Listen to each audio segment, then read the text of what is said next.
একটাই প্রশ্ন, সেটা হচ্ছে কি আমাদের পাড়ায় আমরা কোথায় কালী পুজো করব, আমরা কোথায় কালী পুজো করবো, সেটা কি আমাদের মুসলিম পাড়া থেকে আনিয়ে করতে হবে? আজকে আমরা এই মানে এইভাবে পশ্চিমবাংলায় বাস করতে হচ্ছে আমাদের, যে আমরা যে একটা বাড়ি পুজো করব বা একটা মাইক বাজাবো, তার জন্য ওদের কাছে পারমিশন নিতে বলে এসে মাইক বন্ধ করে দেবে। আমরা তো ওদেরটা কোনোদিন বারণ করিনি যে ও তোমরা এই পুজোটা করো না, তোমরা মসজিদে নামাজ পড়ো না, তোমরা জোর করে মাইক বাজো না, আমরা কোনোদিন অবজেকশন করিনি। তবে ওরা কেন এই অবজেকশনটা করবে?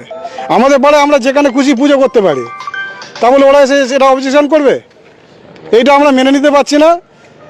এইটা নিয়ে আমাদের বহুদিনের মনে মানে আমাদের পাড়ায় আমাদের নেতা আছে, আরও অনেকেই আছে, কিন্তু তারাও এই ব্যাপারটা দেখে না।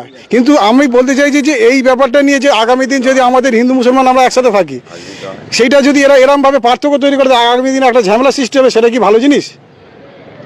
আমার হচ্ছে এইটুকু বক্তব্য যে আমার পাড়ায় পুজো করবো, ওনারা এসে অবজেকশন কেন করবে? আমাদের পুজো বন্ধ করে দেবে কেন? যদি এই হয়, এই যে আজকে ধরে এনেছে একজনকে, যদি এইভাবেই হয়, আমাদের এবছর পুরো পুজো বন্ধ থাকবে, কোনো পুজো করবো না। এর একটা নির্দিষ্ট কোনো মানে সমাধান বেরোবে, তারপর আমরা পুজো পাঠ করবো।